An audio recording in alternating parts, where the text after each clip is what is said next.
जल पहुंचता था, अब वो संख्या बढ़कर लगभग 12 करोड़ हो गई। यानी इतने कम समय में 9 करोड़ अधिक घरों तक नल से जल पहुंचाया गया और आगे आने वाले 2-2.5 साल में हर घर तक बिना भेदभाव के नल से जल भी पहुंचेगा। देश के कोने कोने तक डिजिटल कनेक्टिविटी पहुंची है और किसानों के लिए तो अलग अलग योजनाएं, चाहे वो प्रधानमंत्री किसान सम्मान निधि हो, जिससे हर किसान परिवार को 6,000 रुपये प्रतिवर्ष एक सम्मान के रूप में मानधन दिया जाता है, चाहे वो एमएसपी की बढ़ती हुई खरीद हो, बढ़ते हुए दर हो, चाहे वो गन्ना किसान को समय पे उनके गन्ना का भुगतान का काम हो, और अभी अभी हाल में पुनः एक बार फर्टिलाइजर सब्सिडी को भारत सरकार लगभग 4.25 करोड़ रुपए देके हमारे किसानों को खाद्य के लिए कभी परेशान ना होना पड़े, वो सुरक्षा देने का कवच मोदी जी के नेतृत्व में इस सरकार ने किया है। मैं समझता हूं भारतीय जनता पार्टी की सरकार के कार्य हमारी पहचान है और उसके सामने आज सभी विपक्षी दल परेशान से नजर आते हैं। आप देख रहे हैं कैसे आपस में भी लड़ते हैं और फिर सोचते हैं कि हम एक साथ एकजुट हो जाएं, क्योंकि प्रधानमंत्री मोदी जी की जो लोकप्रियता है, जो हर घर हर नागरिक तक पहुंची है, चाहे वो युवा हो, महिला हो, दलित हो, आदिवासी हो, देश का हर वर्ग, हर गरीब व्यक्ति, हर मध्यम वर्ग का व्यक्ति, हर समाज आज प्रधानमंत्री मोदी जी के पीछे एक चट्टान की तरह खड़ा है। उसके सामने विपक्ष की जो जातिवाद, परिवारवाद और भ्रष्टाचार की राजनीति है, मैं समझता हूं जनता उसको कदापि स्वीकार नहीं करेगी।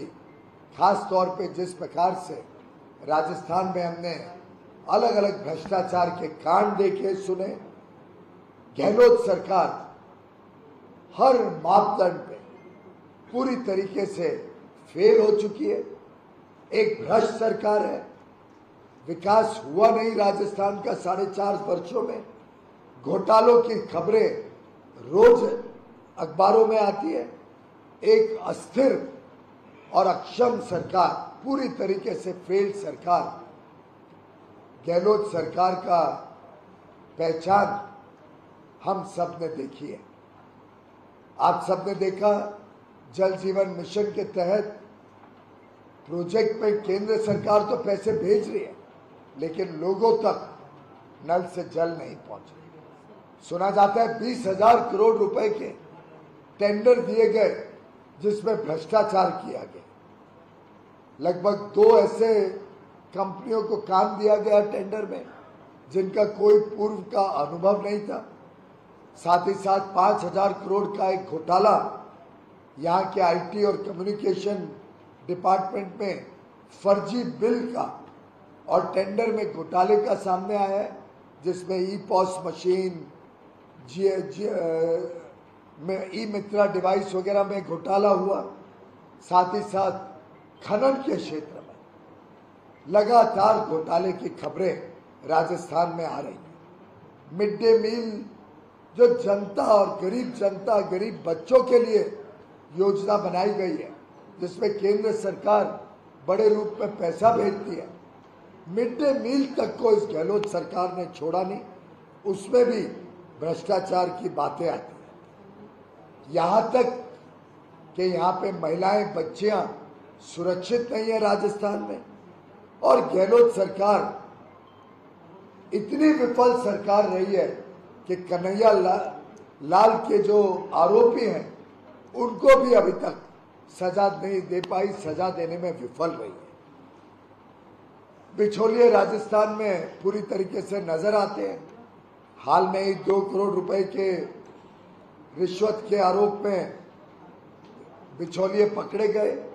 सरकारी दफ्तर में, योजना भवन में लगभग 2 करोड़ 31 लाख रुपए और 1 किलो सोना पकड़ा गया।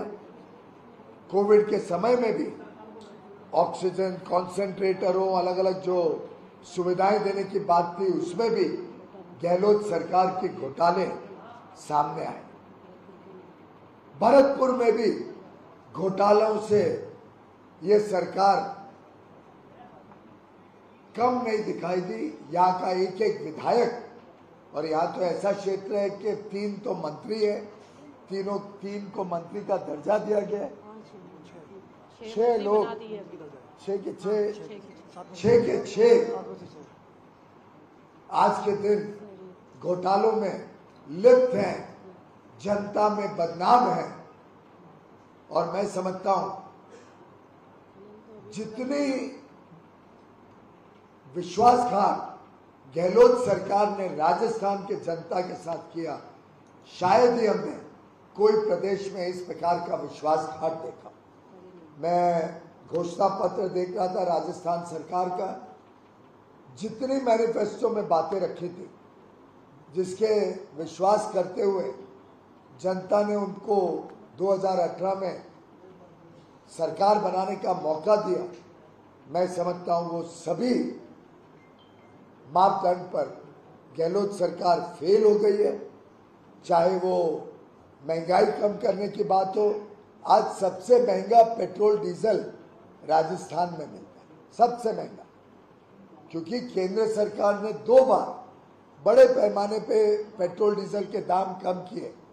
देश की भारतीय जनता पार्टी और एनडीए की अलग अलग सरकारों ने वो राहत जनता को दी और अधिक वैट कम किया, लेकिन राजस्थान सरकार लगभग किसी प्रकार की राहत देना नहीं चाहती थी। उन्होंने 1 रुपया भी पेट्रोल और वैट पे ना कम करके जनता के साथ विश्वासघात किया। अभी भी बड़े बड़े वादे कर रहे हैं, लेकिन वो वादे सिर्फ पंजीकरण कर रहे हैं, जनता को वादों का लाभ नहीं मिल रहा है। पहले भी किसानों को विश्वास दिलाया था कि हम लोन वेवर देंगे। मैं पूरे राजस्थान में कई अलग अलग इलाकों में गया, अलवर में किसानों को मिला, ग्रामीण जयपुर इलाके में किसानों को मिला, कोई किसान नहीं मिला जिसने कहा कि मुझे ऋण माफी मिली हो, ऋण माफी का लाभ मिला। पेपर लीक तो यहाँ ऐसे होते हैं सरेआम रोज, जिससे विद्यार्थियों का जीवन तबाह हो। मैं समझता हूं राजस्थान की जनता त्रस्त है, इस बेईमान, इस भ्रष्ट सरकार को निकालने के लिए आतुर है। और प्रदेश की जनता ने मन बना लिया कि जल्द से जल्द आने वाले विधानसभा चुनाव में सरकार को घर बिठाएगी, गहलोत जी को वापस भेजेगी और एक ईमानदार जनता की सेवा करने वाली भारतीय जनता पार्टी की सरकार, जो इस प्रदेश को भ्रष्टाचार मुक्त बनाए, जो इस प्रदेश को तेज गति से विकास के मार्ग पर लेके जाए, ऐसे